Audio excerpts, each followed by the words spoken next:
that means the partners need to come, get involved, but also authorize this institutes to do the work that they need to do.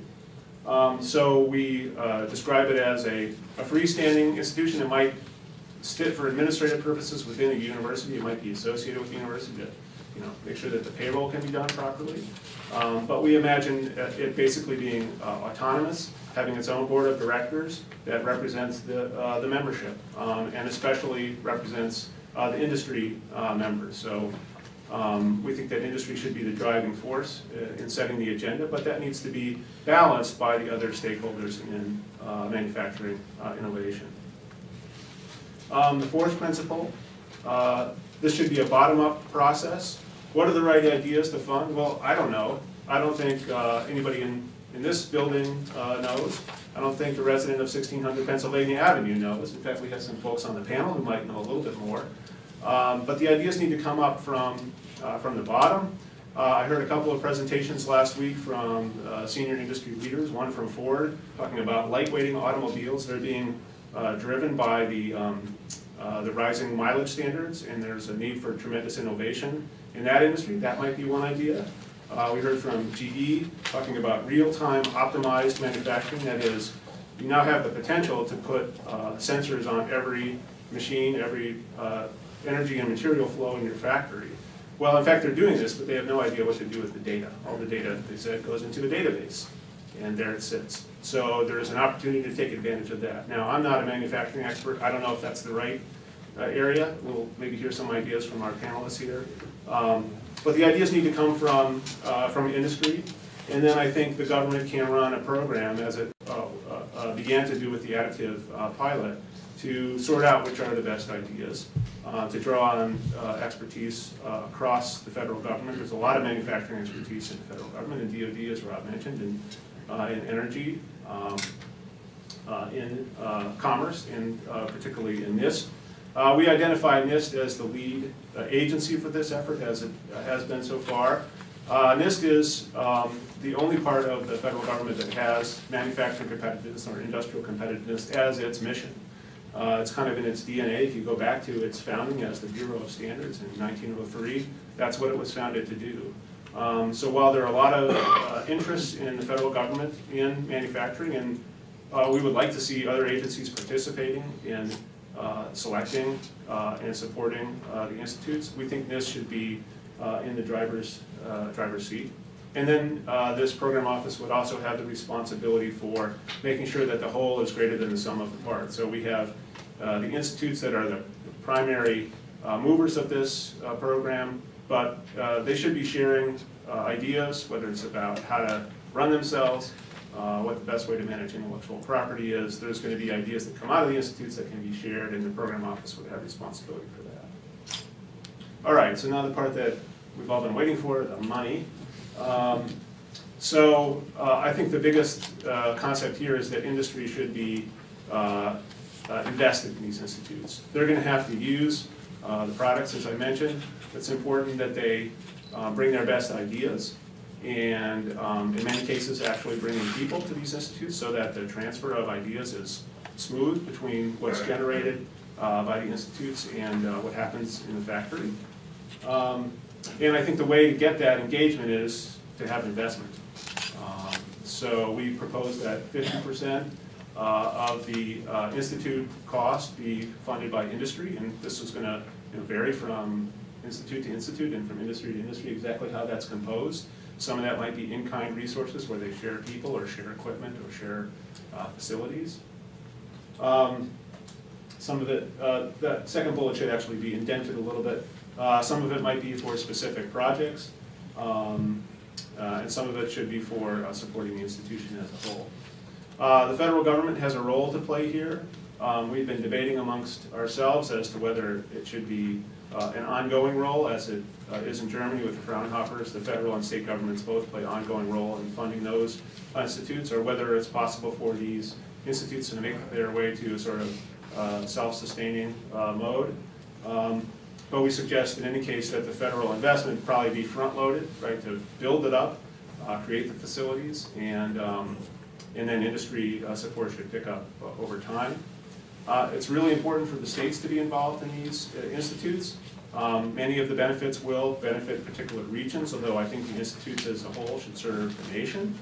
And the states have shown a very lively interest in manufacturing. If Rob gave his longer talk, he could go into great depth as to the governor's interest in this. And as that map suggested, I think they should be all around the country because we have different strengths all over the country in particular manufacturing sectors. And we think that it's possible that the state contribution could grow to support the role of small and medium-sized enterprises to participate in these institutes. They might also pick up some revenue from some other sources as they get going, whether it's contract research, whether it's IP licensing. And then we throw out a ballpark figure. Again, we sort of estimated that each one of the institutes should be, say, $30 to $50 million per year in turnover. So as I said, roughly an order of magnitude larger than for instance, an engineering research center, which is something that the National Science Foundation funds at universities. There's really no science behind the idea that there should be 15, as the administration has suggested, or 25, as we suggest. It really depends on what industry is willing to support and what their demand is for them. So this is just a sort of ballpark idea to get the conversation rolling.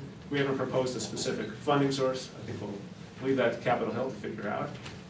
But that's obviously going to be a large challenge. I would say that it's really important to make this investment even in a time of tight budgets.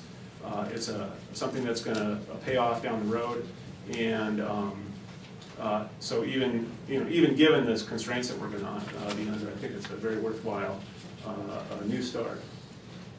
So wrap up. So here's our 5 points. Number one, we have a manufacturing problem. Rob has articulated that. One of the solutions is going to be innovation. As I said, I think a necessary, if not sufficient, part of it. Differentiate our manufacturing from our competitors and provide for high-skill, high-wage jobs. The rest of the world isn't waiting for us. We see countries like Korea, like Germany, and even in the developing world, taking action not just at labor-intensive, low-skill manufacturing, but targeting medium and high-skill manufacturing. The innovation problem is not going to be solved by the market alone, although the market is an important player here. We're not talking about disrupting the market, we're talking about supplementing and making it stronger. And then we have a set of specific ideas about the National Network for Manufacturing Innovation, which we hope that Congress will start talking about in the coming year. And with that, I will turn it over to some of our industry colleagues to share their perspectives on this. Thank you, Dave. Sweet. Good slides. Thank you very much. Thanks, Rob. And congratulations to David and Stephen for a great report. I think it's really helping to start the conversation that David referred to. I'm here as sort of the representative of the consortium world, and as Rob mentioned, the semiconductor industry has been using consortia to stimulate its own innovation for a long time. So I thought I would spend my time, and let's see, I think I have about 10 minutes, telling you a little bit about the semiconductor industry and its consortia. Some of you know them, but often I say I'm with SRC, and people say, oh, are you with Semitech?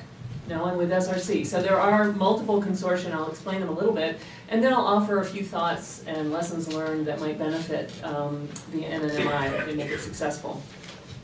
The semiconductor industry, just to give you sort of an appreciation for what this industry is to the US and to the world, it's about a $300 billion industry annually, and a significant part of that is owned by the US industry, which are global companies, of course. Almost half of the market is served by US companies. In the US, there are about 250,000 direct jobs in the US semiconductor industry, and over 1 million indirect jobs supported by that industry. And they are well-paying jobs in general. There's a salary of over $120,000 a year loaded, compared to around $48,000 for the average worker in the US. So it's an important industry, and it's also important as an exporter. It is, if you look back over the past decade, the #1 exporting industry in the US. And it's extremely competitive. There are a lot of wars in the marketplace, if you will, but nevertheless, these companies have come together and worked together in consortia to benefit themselves and to